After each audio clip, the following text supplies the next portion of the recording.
Hi there. You're listening to the Practical Stoic podcast with your host, me, Simon Drew. If you'd like to listen to over 200 episodes that were recorded before 2020, then you can head to my Patreon site. It's patreon.com/Simon J.E. Drew. We'd love to have you there, and any support is greatly appreciated. We'd love to also have you on our Facebook community, the Practical Stoic Mastermind. But for now, enjoy the show. Hi there, my name's Simon Drew, and welcome to the Practical Stoic podcast. Now, today I'm really excited to give you an interview that I did with Kayla Trautwein. Now, many of you will actually know Kayla, but if you don't, I'm going to tell you a little bit about her now, but it was such a pleasure to have this conversation. So, Kayla Trautwein is a coach and author who specializes in helping high achievers to transform their mindsets to be positive, to be more successful at their goals, and most importantly, to create the happiness that they deserve.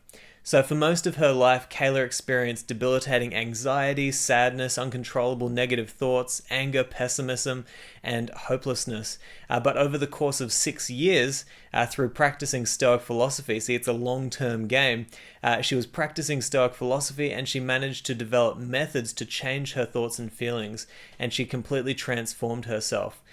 So today, Kayla lives in a near constant state of inner peace, happiness, optimism, freedom from negativity, and quietness of mind.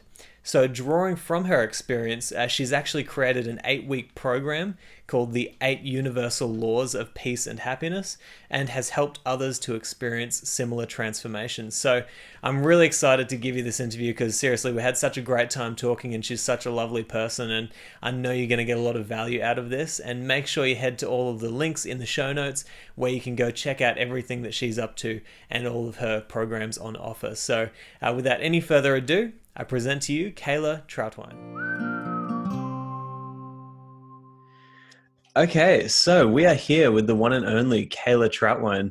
And Kayla, I'm very, very excited to have you on the show. You kind of reached out and told me a little bit about what you do, and I just want to give you the opportunity to kind of speak to the audience, tell us a little bit about who you are, where you're from, and what you do. Sure. Before I do that, I just want to thank you, Simon, for this opportunity, and obviously all the work that you do to keep Stoicism alive for those of us who know about it, and then introducing all those who didn't know about it before. I know that it's a lot of work to run a podcast Of and all the work course, that yeah. you do. So thank you on Well, thank you behalf of so all. much. Yeah, of course. So for most of my life, I experienced really terrible anxiety, depression, anger, constant 24/7 negative thoughts that just poured into my head. And so, I didn't even think I had control over my thoughts and emotions. And when I was 20, I took my first philosophy class and I was introduced to Stoicism. And that's kind of how I got interested in it, because telling someone who feels like they don't have control over their thoughts and emotions that they actually can control them was kind of unheard of for me. And so, but it gave me hope that maybe change was possible. And so from that point on, I kind of went on this saga and started devouring Stoic texts and modern resources on it, and creating my own exercises to help change the way that I responded to my circumstances. And leading to today, I've actually created a coaching program, an 8-week program where I help people do the same, help people create happiness and find clarity and transform negative mindsets in order to change the way that we respond to all the things that we can't control in life. Yeah, I love it. And I've taken a look at your website and everything as well. It's just absolutely beautiful layout, and you really do. You've got some great testimonials there from people as well who have got great results out of your program. Now, I'd love to dive a little bit deeper into your own personal journey. So, can you take us through, that first introduction to Stoicism, and then how you kind of ran with it from there, and your process getting rid of those kind of really negative thought patterns, and I don't know, you might call it like a nihilistic view on life. Like, how did you get through that? That's the perfect way to describe it.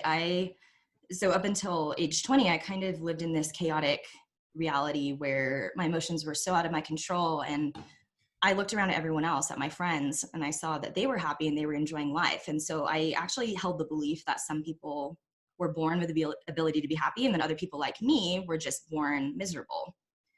And that was that. And I was just going to struggle through life. And so, like you said, it's a very nihilistic way to view life. It was a very sad way. It makes me sad to think back on that, because I think a lot of people feel like that.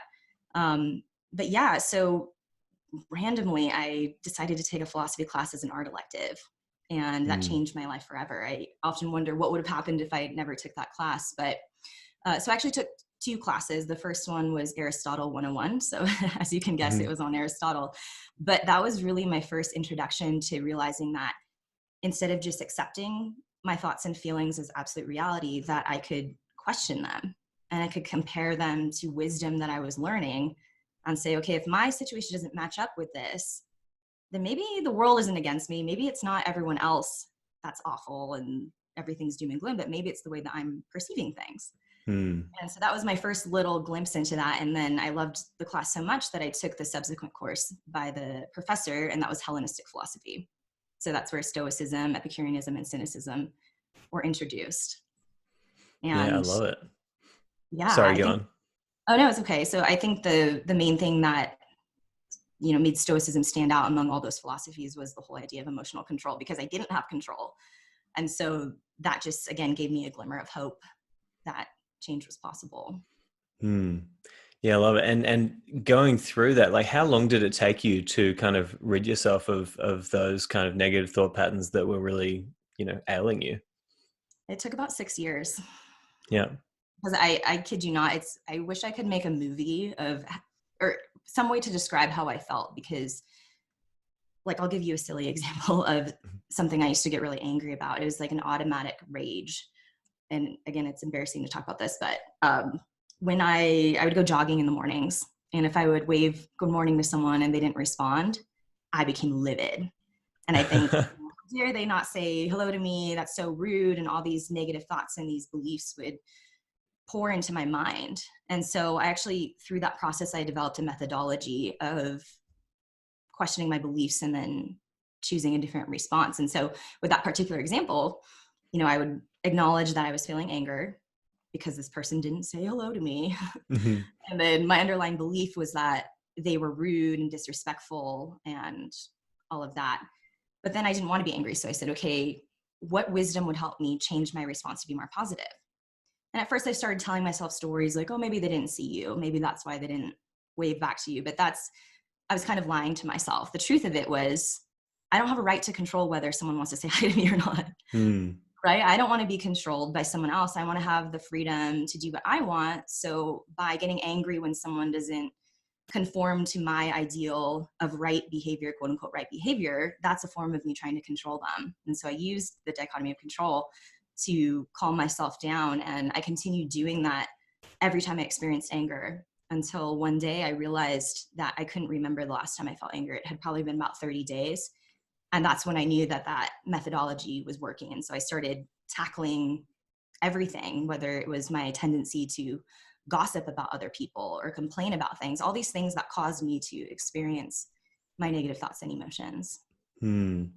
Yeah, I love that. And that really speaks to our kind of uh, really strange habit as human beings of just making up stories constantly, right? And when Mm-hmm. you get into these habits, essentially what it is, I've been thinking about this lately. It's like, what is an over emotional person? We talk about the over emotional person a lot in society. Somebody who's always, always, you might say, to use a buzzword, always triggered by something, always angry about something, always taking offense to something. One kind of clear definition that you might be able to put on an over emotional kind of state is somebody who actually believes the stories that their mind tells them constantly. Mm-hmm. And if you actually believe the stories that your mind tells you, because your mind will tell you stories, and I'm sure your mind still tells you stories from time to time. You just have a better way of dealing with it, right? Um, but that's really what we're trying to fix here. We're trying to fix that, I guess, that bridge between the story that our mind tells us and the reaction that we have to that story, and also kind of changing the story from the get-go, and trying to understand that not everybody is out to get us and not everybody is trying to hurt us. And also you bring up a really important point, which is to not try and control the other person, because I mean, even Seneca said that, all anger springs from weakness. And really, if you think about it, it's kind of a weak position to always be trying to control, at least in your mind, what everybody else is doing, because it just won't Mhm. happen. And it can show a very negative outlook of the world and of people, right? That you think that you actually even have the right to Mhm. control what other people do and how they act around you. Yep. Um, but can you kind of speak to that about how important it is to kind of change those stories, or at least stop believing them, the ones that your mind tells you? I love that you called it making up stories because that's the same terminology I use when I teach people non-judgment. Yeah. But I teach them to practice neutrality by making up a new story. So I actually Mm. play a game in my coaching where I give my clients someone's behavior and then I take their initial response to it. So for example, someone who makes $50 million a year but doesn't give a dime to charity is, and usually the response is selfish, Yeah. right? And then, so we go through a couple examples and then we practice neutrality towards it. Hmm. And so I have them make up a story about it. And then I have them bring it back to themselves. So, on the surface, you may think that's selfish, but they have a right to do what they want with their own money, Yeah. right? We're not trying to control how people spend their money. Maybe instead of giving to charity, maybe they give it away to their children. We have no idea. And so everything that I do in my program is about giving us more options of how to Mm. respond beyond that initial story that we tell ourselves, because there's always so much more to the story. And when you get people's minds turning on that, it helps them learn to practice neutrality by realizing, again, that this person isn't necessarily out to get me, or maybe this person isn't rude or a jerk, right? What is rude? What is a jerk? I've Yeah. gotten to the point where I'm so neutral, and I think I'm in a very small minority of people that I don't judge anything. I don't, when I see someone's Mm. behaviors, I don't draw any conclusion from it. It's just, it doesn't even cross my mind. I don't even make up any type of story about it anymore because I've just internalized it to the Hmm. point where there's no place for judgments, because when we judge other people, that's when we think everyone else is judging us. And that's why we Mm. walk on eggshells, worried, if I don't text my friend back right away, she's going to think I'm rude. And it's like, well, do you get mad when other people don't text you back right away? Yeah. Hmm. Okay. Well, that's why you think other people are judging you, is because you're holding those judgments. So, Yeah, yeah, exactly. And I think if people were just reading this interview and not actually listening here, they might think, oh gosh, like what a boring way to live life, right? Like just to completely be neutral all the time. It's mhm. kind of like living like a dry piece of toast, right? As the saying goes. But um, can you speak to how this isn't actually something that necessarily has to make you just a dry, boring person, like just to constantly be neutral about these things, and how it can actually help you to be extremely flourishing, as the Stoics would say? Oh, absolutely. I mean, I think the whole point of practicing virtue, and I categorize non-judgment as a form of justice. Hmm. I break down these character qualities really small. That Yeah. way they're easier to practice. And when you practice things like non-judgment, you learn to be grateful and see the good in other people. So it's not about Mm. having no opinion whatsoever, but it's about training your subconscious mind, training your mind to stop picking out flaws in people and instead see them for their good qualities, which actually adds to the flavor of life rather than just neutraling you out completely. Yeah, definitely. No, I think that's really important for people to realize, because this is a philosophy, obviously, that can be misinterpreted as something that really turns us into kind of emotionless beings, and Mhm. and it's really not like that. And that's why it's great to even have people like yourself in the industry, or in the I don't know, the canon of Stoic thinkers, who are out there pushing it and saying, listen guys, it's actually about living an effective, happy life. You don't have to be this emotionless being, and actually that being neutral allows you to see the real picture, which is often quite more beautiful than what you had originally come up with in your mind, right? Definitely. And I think one of the things I teach my clients is, in order to create happiness in your life, you have to be willing to let go of thoughts, feelings, and beliefs that don't serve you positively, regardless of what everyone else thinks or Mm. does. Because I think Yeah. that's a thing too. We think, well, we have to take a side, we have to say what's right and wrong, right? But all that does is cause you negativity. Yeah. So would you rather hold on to that negativity, or would you rather adopt a more neutral perspective that, allows you to actually feel positively more. And Mm. sometimes it's hard to get people to let go of that because they get really hung up on the principle of what's right, wrong, fair, unfair. Yeah. But I kind of teach people to just not look at that at all, because what is fair, right? We can hold Yeah. ourselves to the standard of positive character. We can act with respect and fairness with other people, but then we don't need to expect anyone else, especially people who aren't practicing this wisdom, right? I remember when I Mm. first started really getting into Stoicism, I was so judgmental of everyone else who wasn't acting with this wisdom. But it's like, what do you expect if they don't have access to this wisdom? Then you can't expect them to be different than they are. Yeah.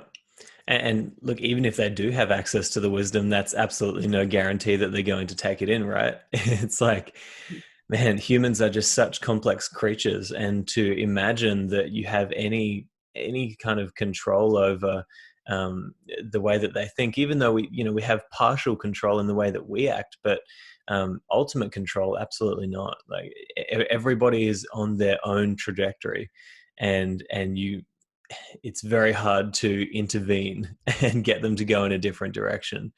Um, but I was wondering if we could talk about probably a pretty heavy topic, which is, you talk about kind of uh, changing the story that you tell about other people, being very neutral about the way that other people live their lives. Especially in America, there seems to be an increasingly growing movement of focusing on other people to change first before we change ourselves, right?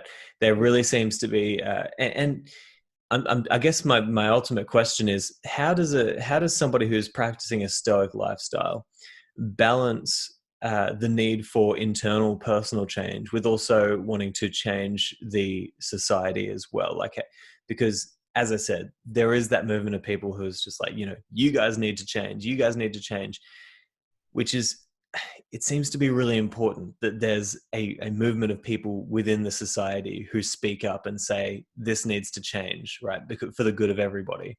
But at the Mhm. same time, what is the level of responsibility, and how would you approach social change as a Stoic?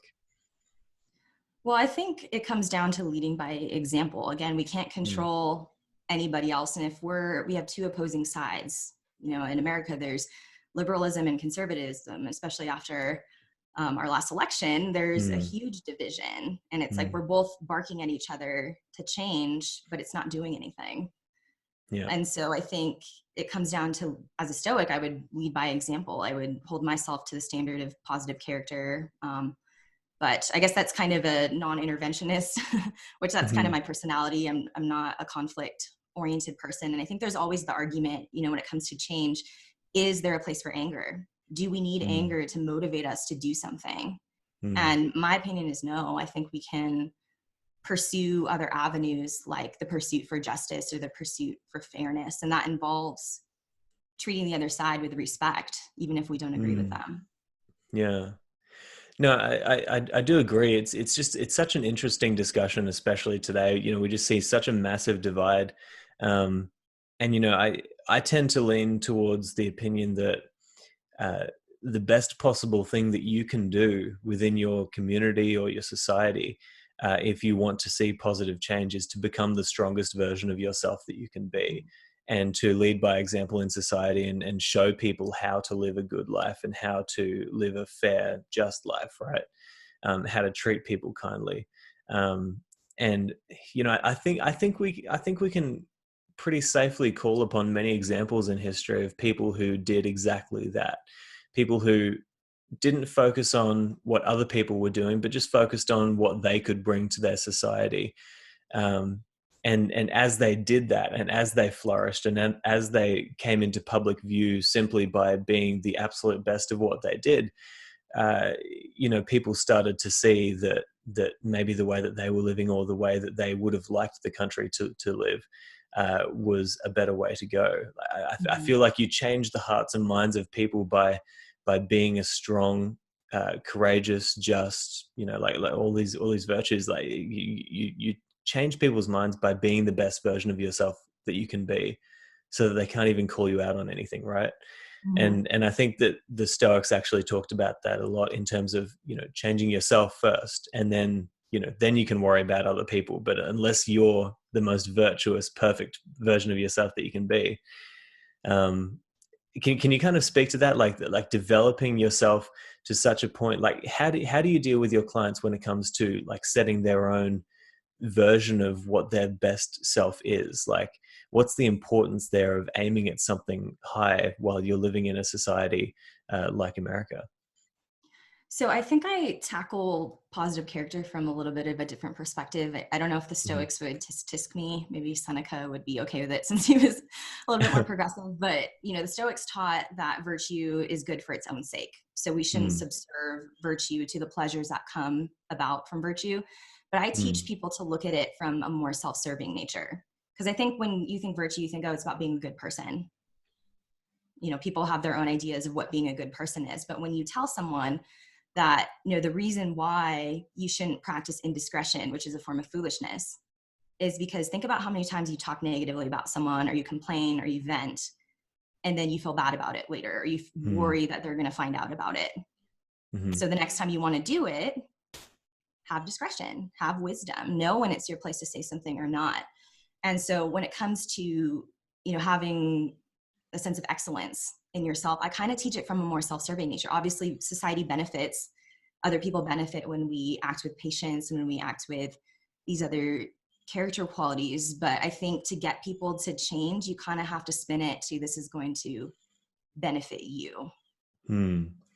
Yeah, I think that's pretty spot on. But I also think that, I mean, if you look at the results of virtue, what comes about as a result of you actually aiming at a virtuous life, uh, it's the best case scenario for you, and it's also the best case scenario for your family, your society, your country.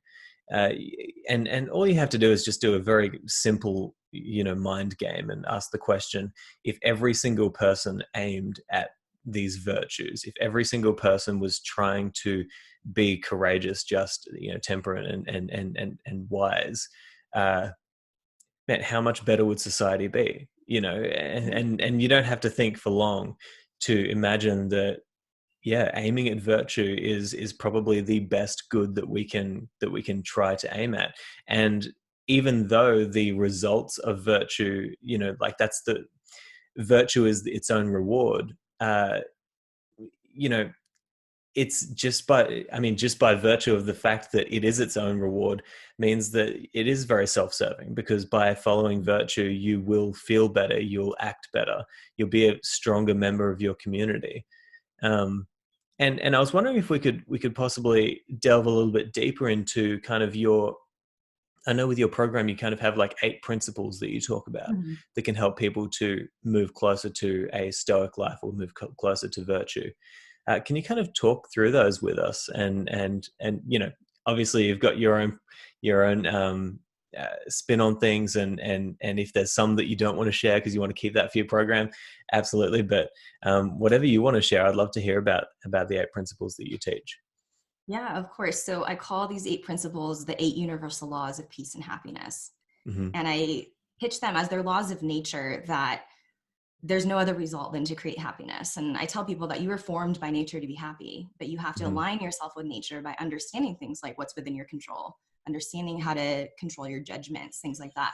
So the first one I teach is, I call it the law of reality, which is about how your thoughts, feelings, and beliefs create your reality. And you have the ability to change that reality by changing your thoughts, feelings, and beliefs. And so I teach people how the subconscious mind works, Hmm. how we've all been influenced to think, feel, and act in certain ways based on genetics, the things we learned growing up, the way that society has influenced us. And we have to take control and understand what's actually going on beneath the surface. For example, when I Mm. got angry when people wouldn't wave hello to me, it was because I had this belief that if someone didn't do what I wanted them to, then that was rude or disrespectful. So Yeah. that's the law of reality. And then moving into law of control, which is all about the dichotomy of control. And it's so profoundly simple, but that tends to create the most profound shifts for Mm. people when they realize that 90% of the things they're worrying about, they actually don't have control over. Mm. So Yeah. we go through that. And then the next one, the universal law of happiness. So happiness is a constant state of peace and contentment, not determined by your external circumstances. And then moving into positive character, or do you want to? Can we touch on that for a second? Yeah. Okay, so if somebody is trying to understand this and they're hearing this, like life is about being happy, and that you can just be purely happy despite your circumstances. Sorry. I think there's a lot of validity to that. How do you get somebody to see that who's in such a rut? Mm-hmm. Because there is also the argument to be made that life isn't necessarily about happiness. It's about taking on the responsibility of dealing with whatever crap you have to deal with in your life, right? Like, because there are so many people who deal with so many harsh situations, so many people who are, really, as we might say, like, their fate has not dealt them well. Mm-hmm. And so in those moments, how would you encourage somebody who is going through something traumatic or something absolutely devastating, to be able to step outside of that reality and see how they can move forward with a positive character? Mm-hmm. So the way that I teach happiness, I think a lot of what's out there is about adding more good things to your life. But I Mm-hmm. teach it as happiness comes from transforming the way you respond to all the challenges. Mm. Because if we keep adding more good things, but then we never change the way that we respond to all these things outside of our control, then we're going to be on a roller coaster of happiness. It's not going to be Mm. true happiness. And so all these principles kind of interconnect. They all build upon one another. And so when I teach happiness, and of course it sounds cliche to say it's, not determined by your external circumstances, but I use Mm. logic and I walk people through examples, and I like to create what I call fake math equations, where Mm. I create these equations that just help things click in people's brains, where it's like, nature would not have made anything outside of your control necessary for your happiness. That's what I believe. And I think that's the Stoic Mm. belief. And so it doesn't matter what situation you're born into. It doesn't matter if you fall ill, if terrible things happen to you. And yes, that's hard to get someone to understand, but at least giving them a different perspective. Because I think all of what's out there outside of Stoicism is like, well, you at least need loving relationships, and you at least need Mm. good connections with your family, and you at least need your health. But then that's Yeah. kind of resigning anybody who doesn't have those things. You're condemning them to unhappiness. And so trying to look at it from a different perspective, I think, can be healing for people who have Mm. these unavoidable circumstances. And then, of course, one of the laws I teach is adversity, which is all about, we always look in hindsight and we go through a difficult challenge, and years later, after struggling and fighting it, we look back and we're like, okay, well, I did that too. I obviously struggled for over 20 years, and I blamed my Mm. circumstances on other people, and it wasn't fair that I went through all this, but then this became my greatest asset. And Mm. so if we always know that a positive lesson is going to come, then why can't we approach a challenge when we're in it with foresight and say, this Mm. is terrible and I prefer that I don't have to go through this, but what could be the potential lesson that's coming? And it's just utilizing this wisdom in ways that gives us more options of how to respond, rather than just condemning ourselves to unhappiness based on what most people believe is necessary for it. Yeah, yeah, and that's a really important thought there as well. You kind of reminded me of a quote, I think, from Mark Twain. He said, I'm an old man who's known many troubles, most of which never happened, right? And when you're talking about kind of looking in hindsight back at these troubles that we all deal with, and the terrible things that happen to some people, I think if anyone were to do this, to look back in their life and take a list of like every single trouble that they've ever dealt with, every horrible situation that they thought would ruin them. Firstly, I think they'd probably realize that 80 to 90% of them they never think about anymore. Mm-hmm. And then they'd probably realize that, maybe there's a good proportion of those events that actually led them to a different direction, or maybe made them stronger. And so, that's kind of an interesting exercise, right? Like taking a look at all of the things that you have dealt with. And it can kind of go to the quote from Marcus Aurelius, where he says that, you will face today with the same reasoning capacity that you faced yesterday and the day before.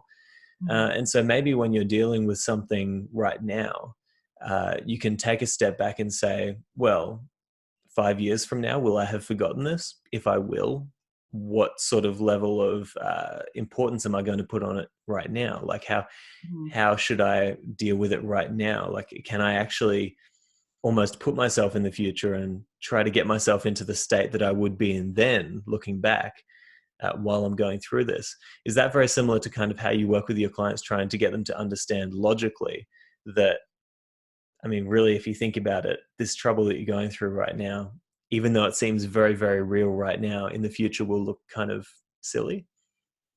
Yeah, so definitely that's an exercise I do with people, Mm, mainly having them look at past adversities that they had been through, and mm, then what lessons they learned from it. How did they grow as a person to get their wheels turning on, this situation is really bad, but how can I, like, what potential lesson might be coming? What character quality is being strengthened mm, through this? It's funny when I tell people in my program that oftentimes the universe likes to test us mhm, because time and time again, I had one student who, when we did the week on adversity, he said that he had had the most adverse week that he had had in years. And mhm, he's like, everything is going wrong. mhm, And he said, if I had been through this before I took this program, I probably would have left the country mhm. because I couldn't process and I couldn't see that these challenges are leading to opportunities. And so it's interesting because I think, I like to tell people they're being tested in that way. But yeah, that's definitely an exercise Mm. I do, just because, again, we're just giving people more options of how to respond beyond this is terrible and I'm not going to make it through it. Yeah. How else can you look at it based on having insights that you can take from your past? You always know a positive lesson's coming. So you Mm. can have hope and allow yourself to believe that a positive lesson is coming in the future. Yeah, no, I think that's really important for people to realize, and what you said there about understanding that it's going to come, and so you can learn from it. Um, I think this is why I often kind of like to refer to myself as a student of life, right? Because it's like life will teach you the best lessons if you're actually there listening, waiting to get those lessons. And if you focus, and I think that that's a lot of the message that Stoicism encourages to do. It's like, pay attention, focus. If you focus and you pay attention, and if you let go of the unimportant things, but you focus on what you can control, you will see things that are necessary for you to grow. And I mean, in a way, that's almost, analogous to the idea of aligning with nature. It's like, uh, you know, quiet yourself to such a point that you can actually see what life is trying to teach you. You can Mm-hmm. see that this adversity could be good for you if you'll just stop believing the stories that you tell yourself just for a moment. Just step outside yourself for a moment. But I want to let you continue because so we've gone through the dichotomy of control, we've gone through adversity. I want to let you continue with your kind of principles that you teach people. Sure. So, in conjunction with the law of happiness, obviously Mm, positive character is tied yeah. into that, since, as we know, the Stoics believe virtue was the only good and the only thing necessary for happiness. But again, when when I first started studying virtue, I looked at the cardinal virtues and I thought, okay, wisdom, I feel pretty smart, but I don't have a lot of age or life experience, right? I'm Hmm. 22 years old.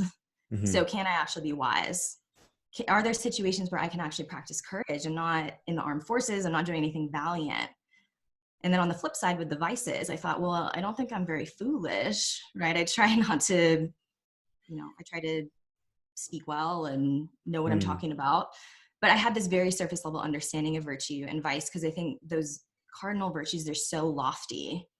And I mm, thought, well, if this is the thing that's necessary for happiness, but I'm very unhappy, then clearly I'm not practicing virtue, even though I think maybe I'm doing an okay job at it. And so I started collecting just information on all of the thoughts, feelings, and behaviors that led me to experience unpleasantness. So I mm, mentioned, gossiping about other people. It's not something that I liked about myself. It was an impulsive thing. My anger, my procrastination that tended to cause me to wait to the last minute and then worry about things. And so I started trying to piece these in underneath the character qualities and try to fit them in and see, okay, what falls underneath wisdom, what falls underneath courage. Things like rumination. Rumination is something a lot of us struggle with, getting stuck in overthinking and dwelling in the mm, past. Well, I started categorizing rumination under a form of cowardice because it's a Mm. fear of moving on. You can't get over the situation because it's almost like you're afraid of moving on. Whereas the antidote, which is the virtue that falls under courage, is acceptance. Mm. And Yeah. so what I did is I created like over 20 different mini character qualities that give you a blueprint for how to think, feel, and act in any circumstance. So when you find yourself ruminating, you know that's what you're doing. And you know that the only way to get out of that is to find acceptance and say, I'm going to choose not to think about this anymore. And you can Mm. effectively train yourself to overcome these different unpleasant, I call them unpleasant states. I don't like to say vices because that kind of sounds like they're a part of who you are. I think that these are Mm. states we can go in and out of. And you practice the character qualities until the quality of having acceptance, which is a form of courage, it becomes part of who you are. Mm. Yeah. No, I think that's a really helpful way to look at it, and I think that you've done something really cool there because looking at these, four major virtue groups, the cardinal virtues, it can be confusing for a lot of people to look at them and think, oh, how does that encompass everything that I think and feel or would like to be? And so, yeah, I think that that's a great idea to kind of break it down into those antidotes, as you say. Um, I'd really like to know, like, do you have specific daily habits that you use with your stoicism, or do you kind of see it as more of a slow grind over time and changing your mind so that you're kind of always in this state? Yeah. So I feel like I'm to the point where I fully internalized. So I Mm. don't feel like, unless there's a rare case where I'm experiencing a really tough challenge, I don't feel like I ever have to talk myself out. It's like these principles have become, I feel them in my bones. It's like Mm. I don't make a judgment about someone and then need to tell myself, oh, I shouldn't judge them, or I don't ruminate and then have to find acceptance. It's just that's my natural mode of operation through Yeah. doing this work for 6 years. But obviously 6 years is a long time Hmm. to wait for someone to see those changes. And I think a lot of people who study stoicism, it can be frustrating because you Mm. know the principles, you believe them, but you still see yourself reacting negatively. You still worry about things outside your control and then have to change your response after. And Mm. so that's exactly why I created this program, and I do a unique thing with it. So in order to help people get there much faster so they don't have to spend 6 years internalizing these things. So what I do is I break this wisdom down logically. So your brain accepts the argument. Instead of just saying, oh, don't worry about that, it's outside of your control, you got to give people an argument that they can believe. Kind of like if Yeah. you were having an argument with someone, you wouldn't just say, this is my argument. You would say, this is why you should believe my argument. So that's what I do when I break this wisdom down. And then I make audio recordings that reinforce the wisdom at the subconscious level. It's kind of like if you've ever used personal affirmations or things like that to give yourself a positive boost. Well, I do that with this wisdom. And so what Mm. people experience, after a couple of days, they'll notice, whoa, I usually get really upset by that. And I just had a much more neutral response. And because I think that's the challenge, it's making conscious changes where you're reacting negatively and then changing your response after. What you're doing is you're creating a new memory for your subconscious mind to pull from the next time that it goes to react to a situation. That's a very slow process. But instead, if you can actually retrain the subconscious mind by giving it the commands that you want it to do. It listens, but you have to tell it what you want it to do. And so that's been kind of a magical part of the process, because again, it can be really frustrating when you're constantly having to talk yourself down after a situation. Well, what if you could train yourself just not to react in the first place? And it's not that you're becoming a mindless zombie, it's that you understand the logic consciously. So when you're going throughout the day, you can change your response, but then over time, you're just internalizing a lot faster where it just becomes second nature to you. Mm.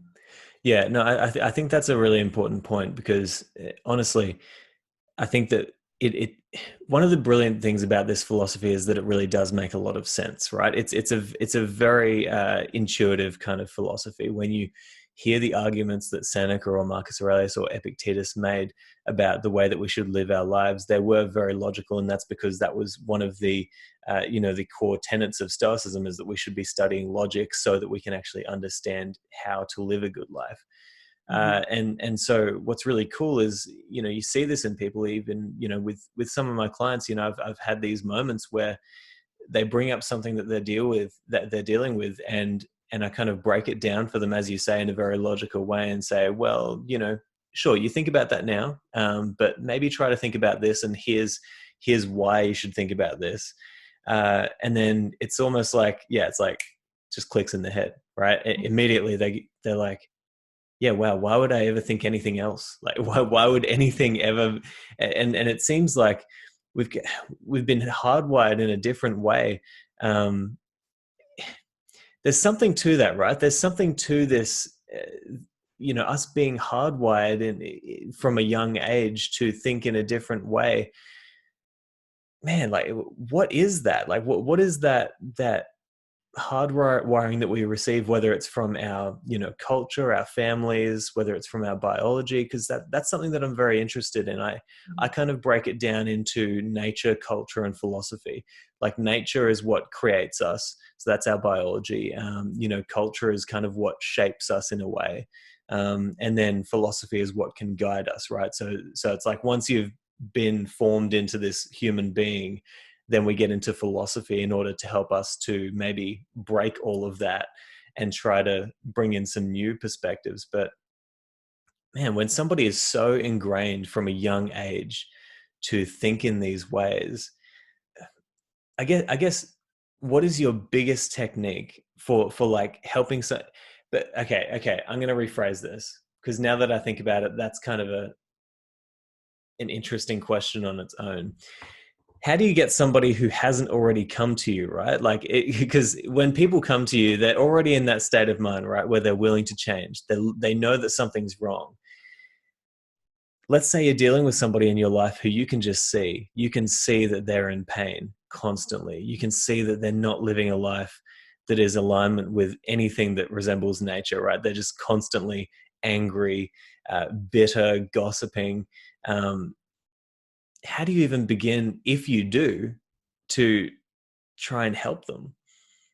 Yeah, so I think, the work with the subconscious mind, I kind of, so I have my program, and then I'm also always advocating about understanding your subconscious mind, because when, Mm, maybe someone's not ready to make the change, but when you tell someone that there's not anything broken about you, okay, because a lot of mm, people, they have all these reactions, and then they think that I'm just stuck this way, or there's something wrong with me because I'm always criticizing other people. I had a student who constantly judged people, and she felt horrible about it. But then you talk to her, and I can speak to, you said, where does this ingraining come from? I'm actually a certified hypnotherapist. And so mhm, I've learned a lot about where this programming comes from, and tracing back to it, when from a young age, her family constantly criticized other people.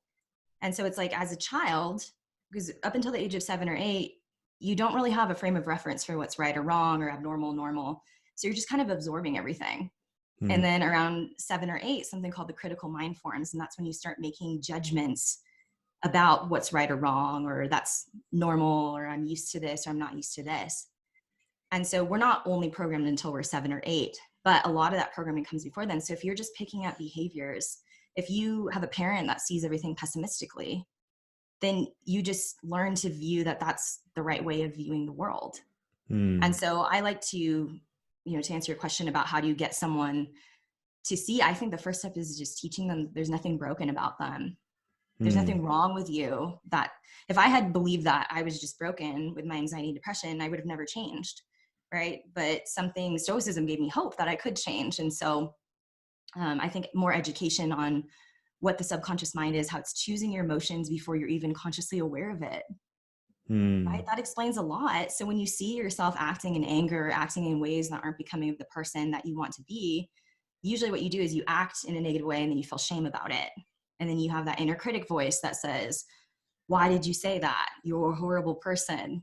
And it just gets into this cycle of making yourself feel terrible and never making any change. But if you can learn that these things have been programmed into you, and mm. you have the ability to change that programming, then I think that there's hope for even the people who seem to struggle the most. Yeah, of course. Absolutely. No, I think that's it really speaks to what's happening, like, because it is programming, right? there's so many ways that we're programmed. I like to think of it as, you kind of go through life and then all of a sudden you're 20 and you realize that you're not actually you. Your parents' views, your teachers' views, your religious leaders' views. Yeah, everybody has kind of put their own little ideas into the box called "this is what we want you to be," right? And Mm-hmm. it's your job then to kind of open up the box and be like, well, what do I want to keep? What do I want to throw away?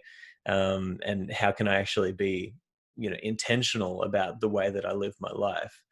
And I love that. I think that you're a great example of this, right? You lived so long having these negative thought patterns, these negative programming in your mind, and you kind of were able to see. Can you talk? Actually want to go right back to the start, and then I've got other questions that don't even relate to any of this. Right back to the start, when you had that moment when you understood that this could be helpful to you. Mm-hmm. You were so ingrained, obviously, like in that programming, but what did that moment look like when you understood that you don't actually have to go, you don't have to go through with that program, you can change it? Like, if there was a moment, if you can't remember it, that's fine, but was there a moment where it just clicked? Yeah, I think the first instance of that was when, in Hellenistic philosophy, hearing from Stoicism that you can't control your external circumstances, but you can control the way that you respond. Yeah. I think that was the first time where I was kind of like, huh? Like, I can't control my thoughts and emotions. That's not true. But then obviously, if it's me up against an ancient philosophy, maybe I'm the one that's wrong, right? Yeah. But I think that's an interesting question, because I often wonder what it is that kept driving me forward, because there are so many times where I wasn't seeing change. And I was like, why am I even trying this? Why am I spending all this time? Every time I would experience a negative emotion, I would make a tally mark and like show myself visually like how often I was experiencing these things. And it was just exhausting. And my belief from a more spiritual perspective is that it was kind of, this is my purpose, is to have gone through these challenges so then I can help other people who have similar challenges work through it. So I don't know that it was a time where something clicked and I was like, all right, full steam ahead. I think it was just slowly something within me that I couldn't quite explain was driving me forward to continue trying to see that there was hope. Yeah, I love that. Thanks for sharing that. Yeah. And I actually wanted to take a bit of a detour and just ask, who's your favorite Stoic and why? Ooh, that's a good one. I think, I read meditations more than anything over and over. I Hmm. tend to like Seneca because, when I first started learning about virtue and the original Stoics, it was kind of like, I remember my philosophy professor used the metaphor with virtue. It's kind of like, it doesn't matter if you're a foot below the surface of the water or a mile below the surface of the water, you'll still drown. So unless you're the perfect virtuous sage, you're not going to be happy. Basically, it Hmm. was kind of an all or nothing type attitude. Whereas Seneca was one of the first where I internalized, I think he says in one of his dialogues and essays that he knows he's not perfect, but if he can make progress toward virtue every day, then that's a successful day. And so I think that really helped me as I felt a lot of guilt when I was changing myself. I looked at how I had treated other people in the past, how negative I was and how draining I probably was for everyone around me. And if I had just believed that, I'm not perfectly virtuous, so there's no point in trying, then I wouldn't have tried to change myself. And so I think he really inspired me to accept my faults and realize maybe I was someone else's adversity during those times, that helped them grow into a stronger person and just continue incrementally pressing forward. No, I agree. I think that Seneca really gave us a great example of somebody who was genuinely wrestling with these ideas Mm-hmm. and trying to, I guess, reconcile the fact that he was in a position where there was a lot of scandal involved, and like he did have a very interesting life, but he was genuinely trying to be the best version of himself that he could be, and Something you said there is very, very important. Talking about how achievable it is to get to this perfect state. And I actually think that it's very important for people to kind of understand that, look, it's not going to be exactly easy. And if it was easy, then it wouldn't even be worth it, right? It's like to achieve pure virtue is something that I don't know if anybody has even ever been able to achieve that perfect, like the way that they describe it is, to act virtuously and also not for the wrong reasons, but for the right reasons. So never even conceiving of doing anything unvirtuous. Mm-hmm. And I did an episode on the Practical Stoic Bites podcast that basically talks about Marcus Aurelius when he's talking about his mother. He said that she was, she never did wrong, and she didn't even conceive of doing wrong. And that's what he was aiming at. He wanted to be like that. And I kind of, like you do, like breaking it down logically, I kind of said to people in this episode, like, listen, just because it seems in practice to be impossible to not only not do wrong, but to not even consider doing wrong, does that mean that we don't aim at that, right? Because 50% of being perfect is always going to be better than not trying in the first place, right? Like, Mm-hmm. and so can you kind of speak to that as well? Like this, we have to kind of accept ourselves, right? We need to accept that we're not always going to be perfect, and accept that, perfection is kind of an unattainable goal, but on the road to perfection, that's where we really find at least the best version of ourselves that we can be, right? Mm-hmm. Right. And I think, again, one of the challenges with virtue is these things are so big and lofty, right?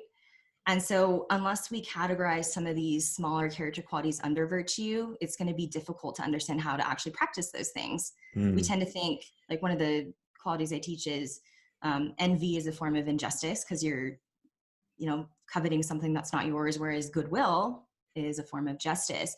So a lot of people will say, well, I'm just an envious person. That's who I am.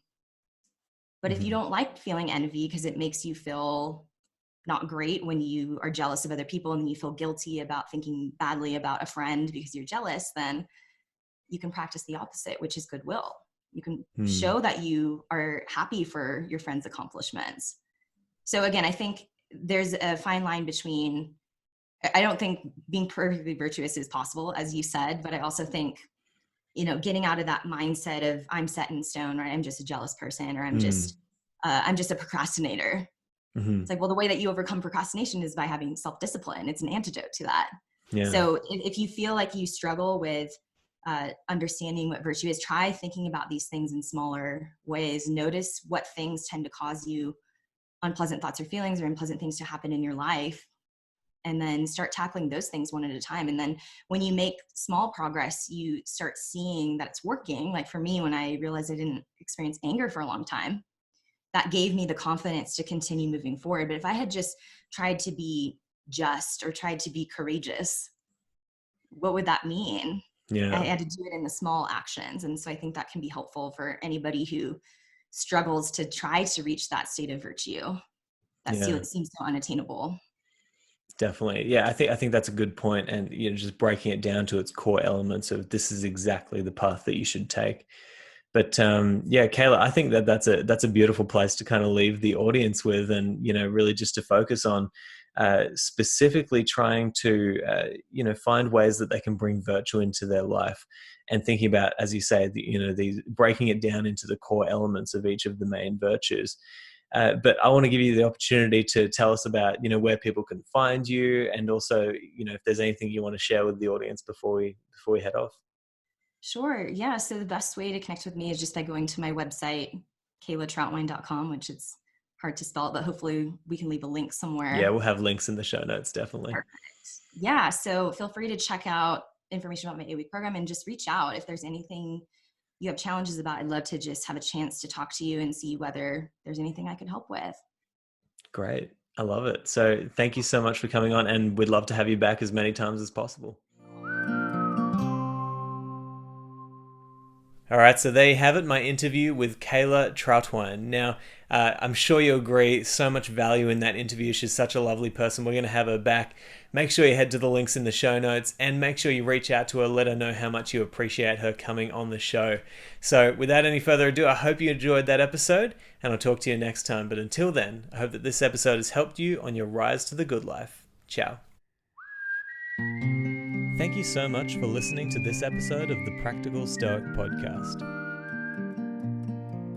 If you'd like to stay up to date with the Practical Stoic community and everything to do with this podcast, then just go to my website, simonjedrew.com, and subscribe to the Practical Stoic Weekly, a newsletter that I send out every week with updates and all sorts of great Stoic insights.